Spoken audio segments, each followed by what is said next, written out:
You see something like this come up, and I know that it's been fomented in the minds of those who want to detract from Xbox.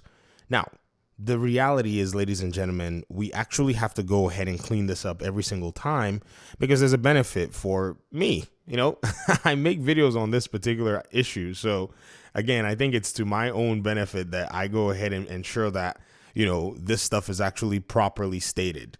This audience member said Xbox doesn't make any profit from Call of Duty till they have covered the 75 billion and the cost of making the game on top. Now, this is basically putting in a lack of understanding as to what Activision actually is. Number one, Xbox did not borrow money from anybody to acquire Activision.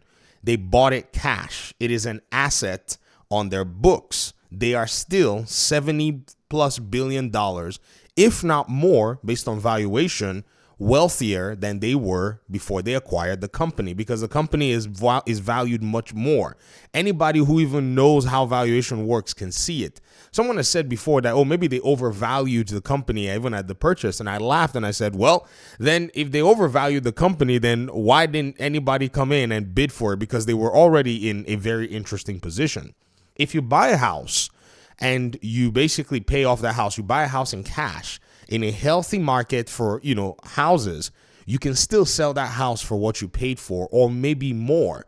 That's why it's an asset on your books. The way net worth is calculated for people who are, of the, affluent class is that they actually go ahead and use what they owe versus what they own in that regard. So even if you are looking at your net worth, if you have, say, any piece of property or any asset, it is calculated and added to your overall net worth. So again, this is a very silly notion that has to be put out there. Another thing too is the cost of actually making Call of Duty. Well, the reality is, and I'm sure maybe no one has said this before, many people do not know that when Activision was acquired, it was acquired also with all of the cash that they had, all of the investments they had made, and ongoing projects. So all of this so-called cost that you're talking about is within Activision's own pipeline where they're already making their money, making their game. This is a very big distinction that I'm sure a lot of people who are not paying attention to the deal, basically have ignored. Because when you think about it, Activision is a functioning company on its own. So is Bethesda in that right. But they are under, Microsoft, but they still run their own ship. They still maintain their own profitability. They still do their own thing. They close their studios, do whatever the heck it is that they want. And at the end of the day, ladies and gentlemen, you have to be very, inconsiderate for you to think that somehow, because they've now gone under Xbox is now in a financial bind in a sense.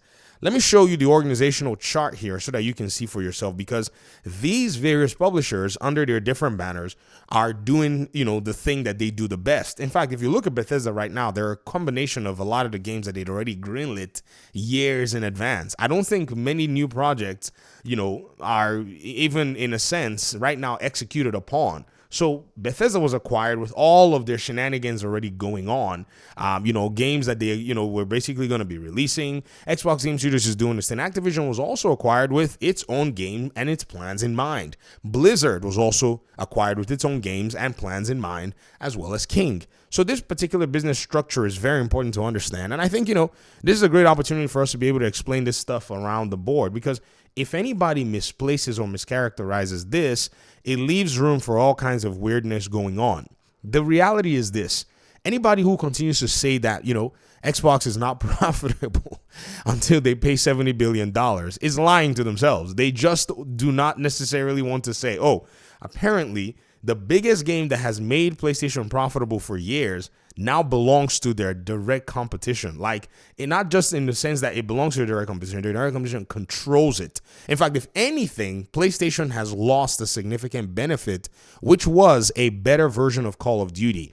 We know this because Jim Ryan's statements betrayed the company's, core ideas as to how they depend on Call of Duty, where he said, if we get a less how did he put it? If we get a devalued or something version, I think that's the way he put it, of Call of Duty, our business will no longer be the same. He knew that that was going to change the game significantly. He knew that's why he wanted to block the merger.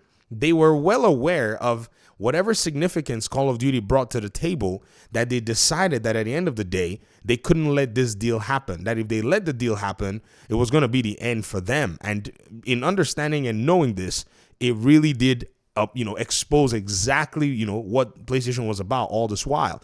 They're $200 to $300 million games that they make. These are funded by a lot of their live service, games, most especially Call of Duty, which they were making $800 million a year with.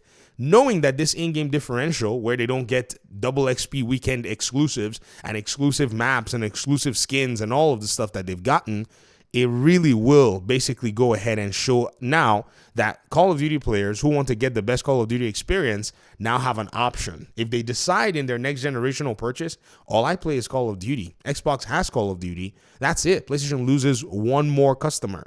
That by itself is a very significant loss, because it's not just a customer that's buying a single player game. It's a customer that's more than likely buying a single player game every year and also buying microtransactions that also go with it. This is exactly why I think for those who are having the conversation about this, you got to factor in all of this. You can't just go ahead and just say stuff without looking very carefully into what the evidence is actually bringing to the table. You either be, maybe in a sense, just running amok, and just saying stuff just because you want to, spout and say stuff, or you basically miss the mark. And missing the mark is definitely one of those things where, a lot of PlayStation gamers lately have been, showing that they're doing very well. It's not, one of those things that you can basically just come out here and just point out, and anybody is just going to let, just go into the wind that, Xbox has to make it. No. Xbox is financially comfortable because they basically have the backing of a $3 trillion company. In fact, Xbox's plan and Xbox's goal is to spend Sony out of business. And they just started. They have the money to basically do it. I think one more strategic acquisition right now, and they're probably waiting because, FTC is on their neck, regulatory bodies are on their neck, so they're basically playing their cards very carefully. They probably have a new acquisition in their sights. PlayStation cannot pursue that same package because From Software, which would have been valuable, came attached with other Kadokawa, entities as well. So they couldn't just basically cut From Software out, and they don't need another anime, distribution to manage. They already own, a big portion of that. I think that's another thing a lot of people didn't see. They're not interested in being a monopoly because, now you have to manage all these companies, but From Software would have been a great addition for them from a studio's perspective. But since they didn't want all the rest, Kadokawa was not going to sell them all of that. And so now all they were able to do is just basically get shares and be the highest shareholder in the company, which, yes, that can have some influence, but again, will not be healthy for the grand profitability of the gaming decision if PlayStation were to influence exclusivity. So let's get that straight. Just wanted to go ahead and point that out. Thanks so much for watching the video. Appreciate you guys' time and audience. Hopefully we'll talk pretty soon in another one. Peace out.